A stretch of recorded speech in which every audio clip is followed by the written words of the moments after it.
Good morning, everybody. Welcome to the Washington Foreign Press Center.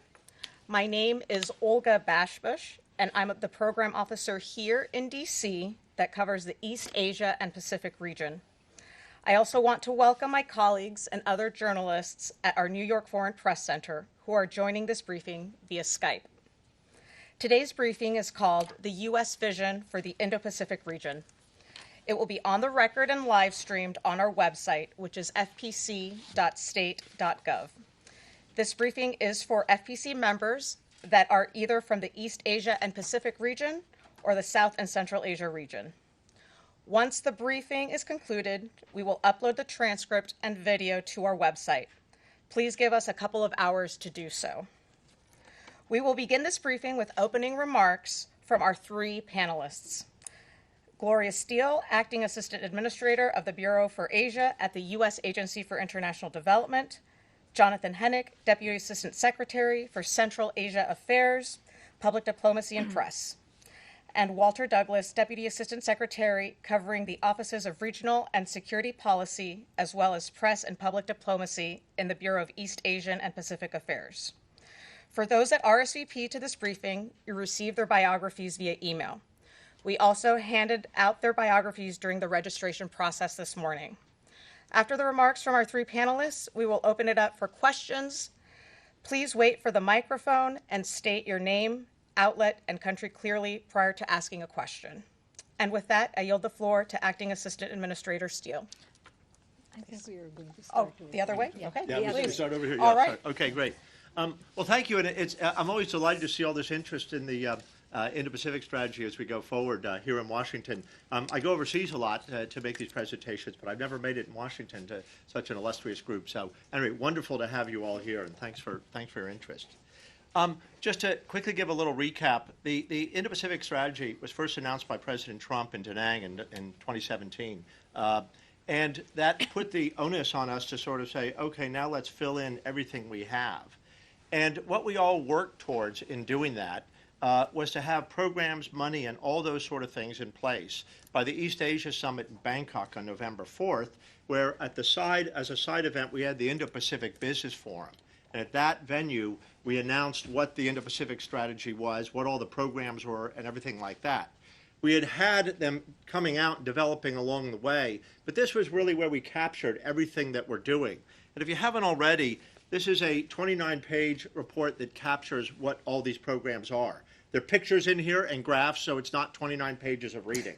But I really urge you to go online and see what this is, because you can see a lot of the individual components that we have. I carry this everywhere I go, but it's really a definitive piece for what we have. Let me just quickly recap. We have three pillars that we started out with. We have security, economics, and governance.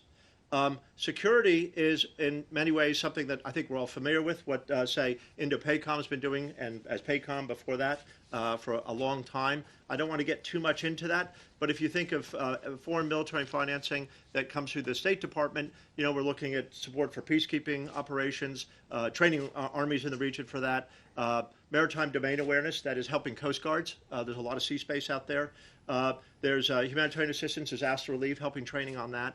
And there's transnational crime. So that sort of really captures where the State Department gets involved with the security side, in addition to everything Indo-PACOM does with its well-established presence in the region. So focusing more on economic and governance, and they're really tied together. So the economic pillar, we looked at, in speaking with our partners out there, energy, infrastructure, and digital economy. And we put money behind these things to have a number of programs. And then governance, we have the Transparency Initiative that Vice President Pence announced at APEC in New Guinea in 2018 that complements this, because you need proper governance if you're going to get the economic parts to work. So what is the economic part about? And this, in a sense, is in many ways the crux of what the Indo-Pacific strategy is. The idea is to get private sector development into the region.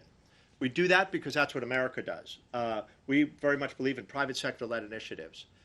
If you look, we have basically close to $1 trillion in FDI, foreign direct investment, invested in the region. That's really good, but it is narrowly distributed in that Japan, Korea, Singapore, and Australia get the lion's share. It is the goal of the Indo-Pacific strategy to help other countries become more competitive and to attract more of that private sector investment in the form of FDI. The Asia Development Bank estimates you need about $1.7 trillion a year just in infrastructure alone in the region. No government can have that. It's got to be private sector. And so if you think that there's about $70 trillion that's been estimated out there looking for places to invest, our hope is to attract that and to get it to come into the Indo-Pacific so that it basically can make a difference there. We work with a lot of partners in the region. That's why we're here today. The East Asia Pacific Bureau, where I sit, works closely with the South Central Asia Bureau and with USAID, and together we put out a lot of these programs, and we work very cooperatively on everything we do. Let me give you a quick update on just a couple things that have happened since November 4th at Bangkok. So there are really three areas I want to look at. One is the Development Finance Corporation. This is our new entity. It was OPIC before. On January 1st, it became DFC, the Development Finance Corporation. Its capital was doubled roughly from $29 billion to $60 billion. And this helps provide loans, loan guarantees, and risk insurance to corporations that are working in the region to help them make these jumps going into areas that might be more of a risky investment or somewhere they're not familiar with. This is a huge advantage. This is a huge thing it puts out there for corporations to come to it when they have programs that might work, but to sort of smooth out those rough edges when they need to get into some markets they haven't been in before. Another update is our Blue Dot Network. And this is something we launched it with Australia and Japan, and the idea is to have a gold standard, a Blue Dot standard for infrastructure investment for all sorts of construction, that it basically will be a certification process to say that this whatever you're building has those high quality standards that are really needed. As we know, it's one thing to build a building, it's another to maintain it, or a road or a runway, whatever it is. Maintenance can be much more expensive than building, in fact. And so the idea is by giving the Blue Dot certification that it will then say, this meets those standards. You want to be at those standards, otherwise these projects will cost an awful lot more than they start off costing. As we speak this week, we are working on all the methods. We will put together the process so that projects can apply to get the Blue Dot standard, and so it is unfolding as we go forward. Finally, I'd like to say the other thing we announced is human capital.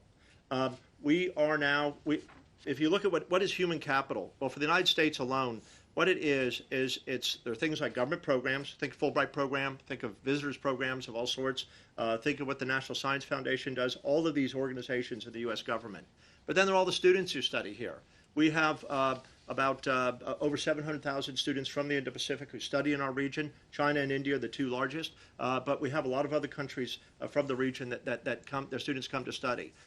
They make those decisions themselves, some funded by government, most are funded by themselves. And then finally, there's private sector. The private sector does an awful lot of training. American businesses do this. In both to work for their company or to work in areas that will intersect with the company. So, for example, you might have, say, our online companies working on disinformation training because they have a great interest in that not happening, and they'll be working with journalists in the region. That's training human capital. So right now, that is a huge focus for us. We're looking at science, technology, education, environment, health, all these areas where we can have programs, first of all, cataloging what we have and then looking to expand those. It's something we found in announcing in the region, certainly a tremendous popularity. I think human capital is essential as we move forward in development. I want to stop there and turn it over to Jonathan. Okay, great. Thanks, Walter. And just to recapitulate, Walter handles the East Asia and Pacific side of things. We divide things up geographically at the State Department, where I'm responsible for our South and Central Asian partners in the region. Of course, the Indo-Pacific spans both of those regions, and so I wanted to just use my opportunity to talk today to touch on maybe some of the things that are particular to the Bureau for South and Central Asian Affairs. As Walter already said, I'd also like to emphasize that what the Trump administration's approach to the Indo-Pacific region is and what it is not, as there have been a number of misperceptions in the countries that I cover.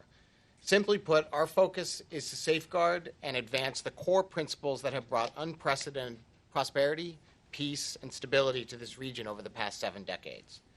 Those principles include respect for rule of law, national sovereignty, freedom of navigation, open markets, good governance, transparency, and democratic institutions. We often capture these principles under the shorthand of fostering a free and open Indo-Pacific. The United States is not, however, asking countries to join an alliance or sign on to any sort of binding agreement. The United States is not looking to exclude any country in this effort. On the contrary, we welcome and encourage all nations in the region to commit to and act in accordance with these important principles. Under our renewed commitment to the vital Indo-Pacific region, the United States is strengthening relations with partner nations that share the values of freedom and openness. That includes growing our broad and multifaceted strategic partnership with India. Last December, we hosted the second annual U.S.-India 2+2 ministerial dialogue led by our Secretaries of State and Defense and their Indian counterparts. Strengthening our security and diplomatic cooperation in the Indo-Pacific region was at the center of those discussions. We also continue to coordinate our approaches in the Indo-Pacific with the quadrilateral partners, India, Japan, and Australia. Last fall, the Secretary hosted the first ever Quad meeting at the ministerial level, demonstrating the commitment of our leaders to this convening of like-minded Indo-Pacific partners. The U.S.-India partnership stands upon a shared commitment to uphold the rule of law, freedom of navigation, democratic values, counterterrorism cooperation, and private sector-led economic growth. So it is not surprising that there is virtually no daylight in our approaches to the Indo-Pacific. The United States is also increasing bilateral engagement with other South Asian partners. We're helping Sri Lanka, Bangladesh, and Maldives equip and train their navies and coast guards to safeguard strategic lines of communication, combat human trafficking, prevent illegal fishing, disrupt drug smuggling, and respond to natural disasters. We've helped UN peacekeeping contributing states like Bangladesh and Nepal become more effective by providing equipment and training. Efforts like these demonstrate the importance of the United States places on South Asian partners' political autonomy and their role in an inclusive Indo-Pacific vision. Walter has already discussed some of the new economic tools the United States has stood up over the past 2 years to boost sustainable private sector-led development and growth, the Blue Dot Network, the Development Finance Corporation. In addition, I don't think he had an opportunity to mention, we have also the Infrastructure Transaction and Assistance Network, which coordinates U.S. assistance and support for infrastructure and provides advisory services to other governments. Under the Infrastructure Transaction and Assistance Network, the United States has helped Maldives, for example, improve its public financial management and seeks to strengthen the legal and regulatory framework around infrastructure in Bangladesh and Nepal. We're also working with the U.S. Trade and Development Agency's Global Procurement Initiative, which helps public procurement officials in emerging economies utilize global best practices in evaluating public sector investments. We just concluded a training last week on cost analysis for 38 procurement professionals in the state government of Maharashtra in India. According to the Asian Development Bank, as Walter said, developing countries in the Asian Pacific need $1.7 trillion in infrastructure investment every year.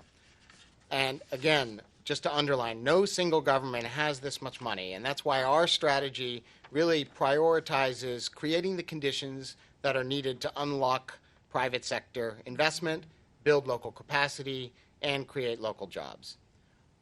What our Indo-Pacific vision is really about is creating a level playing field for any investors, including U.S. firms, that are interested in contributing to shared prosperity in this region. That was just, of course, a sample of what's on the agenda for my bureau in advancing this administration's vision of a free and open Indo-Pacific region. But I, too, am going to stop there so we can turn it over to Gloria and leave lots of time to take your questions. Thank you very much, and I'd like to thank the Foreign Press Center and all of you for being here today. My name is Gloria Steele, and I'm the acting head of the Asia Bureau of the U.S. Agency for International Development, and that covers East Asia, the Pacific, South Asia, and Central Asia. You've heard my colleagues talk about what the Indo-Pacific strategy is. The goal is to promote a free, open, and secure Indo-Pacific. At USAID, we implement this goal. We try to achieve this goal through three objectives. One is to strengthen democratic institutions in the countries where we work, and we work in about 30 countries in the region. And the next is to foster private enterprise-led economic growth. And the third is to improve the management of natural resources. As you all know, we talked about the need for infrastructure, but as you all know, a lot of the growth of the countries in the region will really depend upon wise management of natural resources. And sometimes there's a place where there's a conflict between infrastructure and natural resources. And we want to make sure that countries where we work continue to protect and improve the management of their natural resources as they invest in infrastructure. But let me start with the first objective that I talked about, which is to foster democratic institutions. It is very important for investors to see that a country is stable, open, and transparent. And so through our missions, what we do is work with our partners in governments where we work to promote that. We work with civil society to make sure that the rights of people are recognized, and we work with the media. We work with the media to make sure that there is transparency in the operations and in dealings in the countries. Examples of we work in this area in all the countries where we are, including in Cambodia, where we have been working with civil society, ranging from those that provide services to the media to human rights groups. And in Nepal, we are working with the government in order to strengthen their ability to implement federalism, which is what they're aspiring to do. So enabling them to be able to do that. We have many other examples, but that's the kind of thing we do under this particular objective. The next is economic growth. Both Walter and Jonathan have talked about the importance of a private sector-led economic growth. So what we do in USAID is work with our partner governments in order to make sure that the regulatory environment is right for investments, i.e. the laws and the policies are conducive. We work with them to streamline their business processes so that the red tape is minimized to the extent possible. And we want to make sure that these countries are competitive, and it entails a lot of different measures on their part. Transparency, lack of corruption, etc., are included in that. An example of where we have successfully removed bottlenecks or reduced bottlenecks and make countries more competitive is in the Philippines. We have seen that growth was happening only around the Metro Manila area, and we wanted to go outside of Metro Manila so to stimulate growth out there. And we had focused on working at streamlining business processes. In one of the cities where we work, and this is true in everywhere, but in one city where we've worked, we have reduced 40 different steps to 2. And that's the kind of thing that attracts businesses. And the last objective is in improving the management of natural resources. Under this is where we work with countries on energy, developing the energy in the energy market. We have a very active energy market in Vietnam. We have a very active energy market program in Indonesia, where we were able to promote investors in 1 year, $804 million worth of investment in renewable energy. With India, we worked with India to improve or change their policy to allow regional trade so that energy could move between India and Bangladesh. Those are the kinds of bilateral programs we do, and we mostly operate bilaterally through the missions that we have in the countries where we are. But at the same time, we also have regional platforms. We have a regional platform in Bangkok that take a look at issues that cut across country boundaries. An example of this would be energy, for example, and another regional platform in Central Asia. We work with regional institutions, APEC and ASEAN. We believe that working at both levels is really important in order to have a free, open, and secure Indo-Pacific. And finally, we work with with like-minded countries. We have partnerships with Korea, for example, in Timor-Leste, where we have worked with local companies to recycle plastics. We're working with Korea in Burma, and we're working with Korea in Indonesia. And just yesterday, we were together. The reason I focus on Korea is I know that Korea is represented here, and there's interest in that. We have a memorandum of agreement with Korea where we identified areas of interest to both of us where we could work together. And that's women's economic empowerment, digital connectivity are two examples. We work closely with Japan. And especially in the energy sector, we are working together in meeting the energy needs of Papua New Guinea, 70% of energy needs of Papua New Guinea within the next 30 years. And then Australia, of course, is a big partner. Australia and New Zealand are big partners in the Pacific Island countries. I'd like to stop there, and we can talk about many more examples of things we do, but I provided these examples to give you an idea of what kind of programs we have under the Indo-Pacific strategy. Thank you. Okay, we're going to start taking questions. All right, we'll start here in the front row with the red microphone. Hi, Chia Jing with United News Group Taiwan. Could any of you talk about how U.S. is working with the regional partners on to contain the spread of coronavirus? Also, could you tell us U.S.'s position on WHO is still excluding Taiwan as of now? Thank you. We're here to talk about the Indo-Pacific strategy and the vision that it does. And I think those questions, there are others who will address that, the U.S. government, but not us. But we can certainly ask our colleagues at the Foreign Press Center to take your questions, and we'll get back to you. So if you have any specific questions that aren't covered in this briefing, you can send them to dcfpc@state.gov. Thank you. The second row, red microphone, please. Thank you. My name is Ji Young-seo from Korean Broadcasting System, and I'd like to ask one question to Walter Douglas. Two senators recently sent a letter to both U.S. Secretary and of State and Defense Secretary, urging Washington to reconsider its demand for a sharp increase in burden sharing.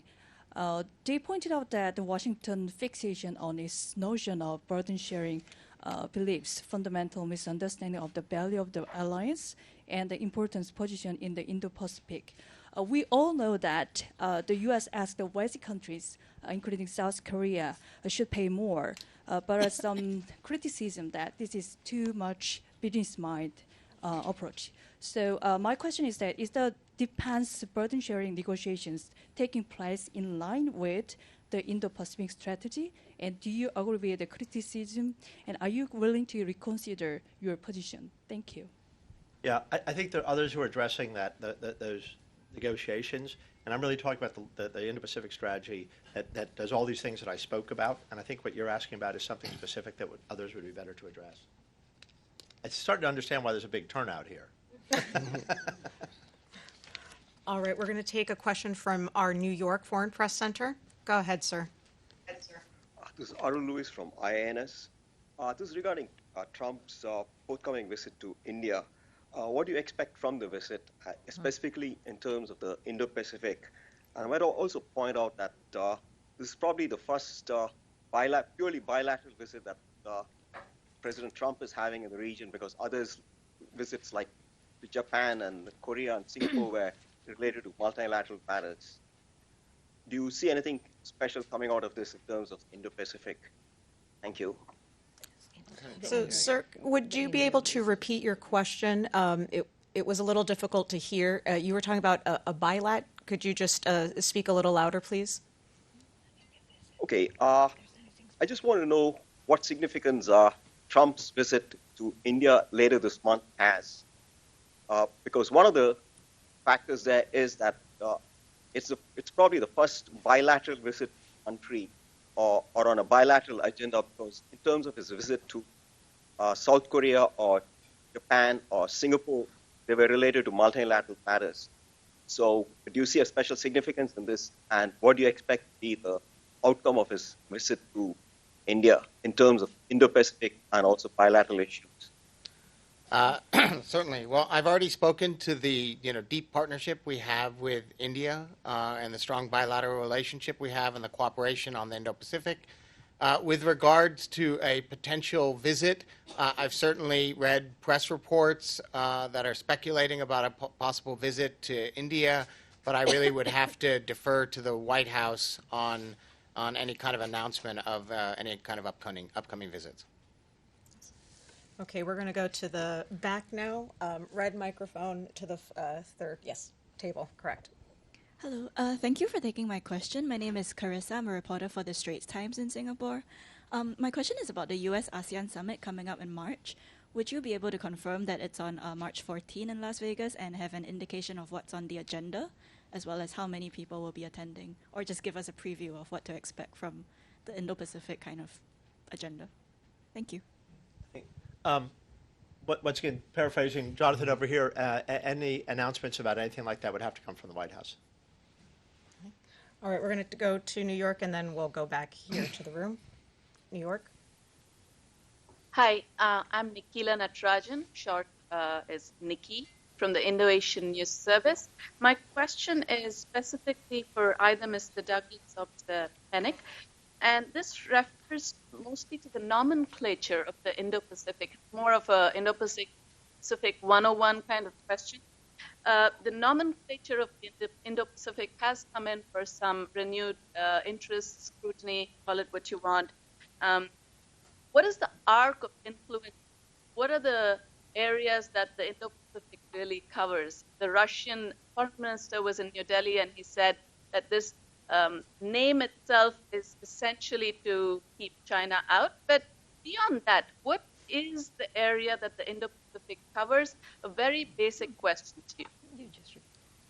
Yeah, geographically, it's pretty easy. It's basically the west coast of India to, say, the west coast of the United States, from Mongolia down to the bottom of New Zealand. So that area is what is geographically we consider the Indo-Pacific.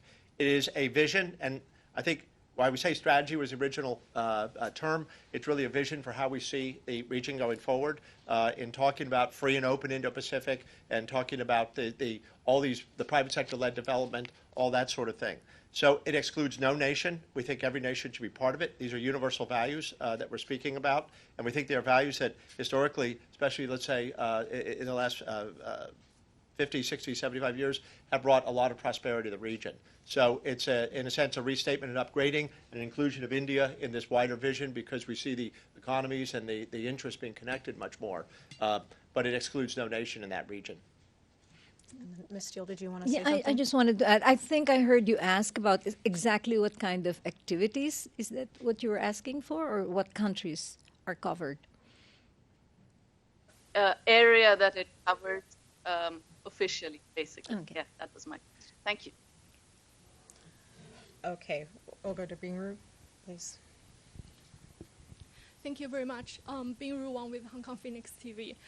Secretary Douglas, in Indo-Pacific region, the United States regard China as a strategic competitor, but we've seen increasing number of scientists being arrested for the reason like they might be spying on the United States or steal intelligence. But now we are seeing the coronavirus broke out globally. So when you see the public health hazard happen like this, do you think it will bring the United States and China more together to fighting against this global threat? And could you please confirm that the State Department is going to arrange more charters to evacuate United States citizens from Wuhan? Thank you. Yeah, I think you're when we want to talk about the Indo-Pacific vision, the Indo-Pacific strategy, free and open Indo-Pacific, it's something else more like what we outlined. those specific questions are asked by others. That's not what where our expertise is. It's really speaking about this vision we have going forward, and that's why I mentioned things like Blue Dot Network, Development Finance Corporation, and all these sort of things. We're looking at a development model for the region, and we're looking for those values that can unify the region. And those specific questions have to be addressed by others. The charter flights The from charter Wuhan. Yeah, those, I wouldn't have anything to announce on that. Yes. Let's see here. Sir, Sue, right next to you. Yeah. Thank you. My question is to Jonathan. What's the likelihood of a summit-level meeting of the Quad this year, following up on the administrative that was hosted by Secretary Pompeo last year? Sorry, what's the likelihood of a summit-level meeting? Of the four heads of government. And I have a second question. So would you like to take the table? Yeah, unfortunately, I don't have any, I think, really incredible insights to share. Certainly, we are encouraged by the cooperation and the dialogue that we've had within the Quad. I certainly wouldn't exclude, the possibility of future meetings, but I can't speak to any specific plans for meetings of that type. And what about Australia participating in this year's Malabar exercises? I'm sorry, who's participating? Australia participating in this year's Malabar exercises? Is there a likelihood of that happening? Yeah, I have to confess, I'm not the expert on that particular issue, but I'd be happy to take that question and get back to you. Thank you, sir. We'll take a question from New York, and then we'll go back to the room. New York? My name is Kishore Panthi. I'm from ABC Television, Nepal. My question is to Jonathan. What is the relation between MCC and Indo-Pacific strategy? Because it's a big question in Nepal right now. Yeah. Well, I can answer, and then maybe let Gloria chime in. But the Millennium Challenge Corporation, I should say, has been working in Nepal since 2012. The Indo-Pacific vision that we've outlined was, only conceived of and announced in 2017. I want to reiterate also, because I think there's been some misperception that's confusing these two particular issues. Nepal, I want to stay straight out, does not need to join or sign up for anything in order to participate in the $500 million MCC compact that we've been negotiating with the Nepalese government for many years now. Essentially, I think that there really isn't the kind of connection that you're alluding to. What type of role is expected? What type of role is expected from Nepal or Indo-Pacific strategy? Is it strategy or is it policy? Can you explain? Sure. I think as we've all outlined here today, this is a very inclusive vision for the region. We believe that, the values that underpin our vision for the region, openness, transparency, good governance, are values that we share with many, many partners in the region, including with Nepal. We don't require that, every single country attach, the exact same value or priority to every single element of the vision that we've outlined. We are looking to cooperate with countries throughout the region to promote these values, transparency, good governance, all with a view towards attracting private sector investment that we hope will increase, the prosperity of the region. And so certainly Nepal we see as a very important partner with which we share many of these values. And so we think there's a lot of potential work for us to do together to advance this vision in the region. I just note a lot of countries have a version of Indo-Pacific strategies. We see Japan, we see Australia, Korea's got a new Southern policy. We see the ASEAN outlook, that central role that ASEAN plays in everything we do.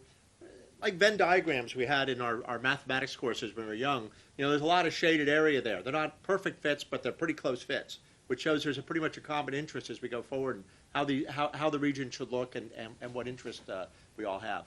Yeah. Okay, we're going to go to the front row, sir, the blue microphone. Hi, Bhavan from the South China Morning Post from Hong Kong. I just have a question on the Blue Dot Network, just trying to wrap my head around it. It seems, maybe I don't know all the details, but it seems quite cost-free to the three countries participating, right? You give a seal of approval, and what happens? That you get private financiers to come on board. How would you convince people to come to use this framework? I know. China Exim Bank is if you use a Chinese company, CREC or CPEC, to come and build your railroads or, bridges, they will bring on board China Exim Bank. And if on paper the terms of the loan don't look that bad, I mean, at least in what's on the contract. So, I mean, so what's the Blue Dot Network going to do that's different from all this? And secondly, you talk about exchanges. Is that good? Does that mean that you're going to ramp up IVLP, or where are the exchanges going to come from? And are you going to get more people from China or Taiwan, for example, to come on your IVLP program? One, I'm impressed about the IVLP program. Thank you. So let me just say on the human capital, we know what we have, but we're looking to do more. I can't give you a definitive number. We're working all that out in what we can have. But once again, I said there are three sort of legs of this stool. There are the government programs, there's the students who come to the United States, and then there are also the private sector trainings that go on like that. So all those contribute to it, and we've spoken to elements of all those between universities, between American corporations, and between our government here. So I think what we're going to look for is more, but I can't say exactly what it is right now because we haven't got that agreement yet, and we're still working that out. On the Blue Dot Network, what it does is it gives you that it's in a sense that seal of approval that you've got high quality infrastructure going in here. And why that's valuable is, once again, anyone can build a building. Will that building last? Or will it crumble? Will that road crumble? What will happen to it? So what happens when you get that certification is you know that you've got that. And if you don't have it, you'd have to ask why not? Why would you want something that's inferior when you should have something that's superior and up to that standard? So what the Blue Dot Network does is try to put out, it will be trying to put out, still we're putting the final touches on it, but the idea is to have this standard out there that everybody should aspire to, because I think all the countries in the region really deserve that kind of construction. They deserve that kind of infrastructure. They deserve that kind of digital network and all that. But the Blue Dot is absolutely important. Mm-hmm. The DFC, the Development Finance Corporation, that's our home base for it in the United States, and we do work with allies and partners. We know, I said Japan and Australia helped launch this with us. I think all three of our countries have a very good record putting in high-quality infrastructure, of building at a certain level, and what we think is that that's important for everyone in the region to have. You don't want a bridge that falls apart. You want a road that crumbles. You don't want all that. And so the Blue Dot Network is to ensure you get the construction that you need out in the region. Jimmy, just add to what Walter said about the Blue Dot Network. Again, this is a concept which we are only now starting to really put into practice and lay out the structure. In addition to the quality of actual construction, it's also generally accepted principles, international principles of transparent procurement processes, competitive procurement processes, and so those are things that over time we've seen consistently are critical to having quality projects in the end. And so, I think any country would welcome, a kind of a seal of approval that says, actually, this was done according to international standards, and therefore they can have more confidence in the, the results of the actual projects. Mm-hmm. Administrator Steele, do you have anything to add? No, I just, I think all of the countries in Asia and everywhere else deserve the highest quality infrastructure, and I think that's what it is. It's really, it's really encouraging acceptance of high quality infrastructure, which everyone deserves to have. As Walter said earlier, that it costs a lot. I mean, there is significant demand for requirement for infrastructure, and you want to maximize the use of resources you have by putting what you have in the best type of infrastructure that you can get. Okay, we will take a question way in the back, and then we'll come to you in the front. Hi, my name is Haejun So from Korean Broadcasting System. I have a specific question for Ms. Steele. You mentioned several examples of plans within South Korea. Could you just elaborate on those details and how it actually advocates the strategics for the Indo-Pacific? Thank you. As I think I mentioned earlier, we want to work with like-minded partners, partners who share the same values and objectives as we do. And Korea approached us and said, we want to work with you in order to maximize each other's investments in the countries where we work. And so, for example, in Timor-Leste, we both identified dealing with recycling of plastics. That enables them to reuse the plastics for infrastructure, for construction, creating jobs for other people rather than just wasting the plastics. And so we have identified women's empowerment as an area where we want to work together. And so we're putting our programs together discussing how we might be able to do this to make sure that women have access to financing, to livelihood opportunities, especially to small and medium enterprises. So there is a team that is here right now from Korea, and we are identifying projects and countries where we can work together. They have the South policy, which is very similar to the Indo-Pacific strategy. So we're just trying to make sure we do not duplicate each other's work. We work in complement of each other because we have the same goals and objectives. Thank you. My name is Zhang Yan. I'm from Initial Media, Hong Kong. I have a question about the Blue Dot Network. Is it a response to China's One Belt and Road initiative? Because it sounds pretty similar, and a lot of Asian countries already got support from China, which could be very controversial. So is U.S. going to compete with China in this field? Thank you. I would say we've all seen the press reports of a lot of BRI projects that haven't lived up to what their promise is. And I don't think I need to go through all those because I think we're all very familiar with them. What the Blue Dot does is ensure that that doesn't happen again. By having that standard, you won't have to deal with debt trap. You don't have to deal with the corruption. I just have a list of the criteria, actually. I don't have it memorized, so if you don't mind, they're short and I'll read it out. Investment that is open and inclusive, transparent, economically viable, financially, environmentally, and socially sustainable, and compliant with international standards and relevant laws and regulations. So when you put those 5 criteria together, what you get is a standard that's not going to get countries in trouble when they have investment come in. It's to ensure that it helps the country, it helps the private sector that's working on it, that it helps workers locally, that it's environmentally sustainable, that all these factors are taken into consideration, and it's all done very openly. Because when it's not, then you end up with the problems. Okay, sir in the middle. It can be the blue microphone. Thank you. My name is Song Zhang from Shanghai Wenhui Daily. Can anybody talk a little bit more about international development finance cooperation and what is the newest situation and what kind of specific projects have been already sponsored by this cooperation? And also I hear rumors saying that this company is not getting full budget from the Congress in the newest budget. Can you elaborate? Thank you. Yeah, so I'll start off with that, but feel free to join in. So the DFC, it was a little delayed in the kickoff because of getting through everything through Congress, the way it worked.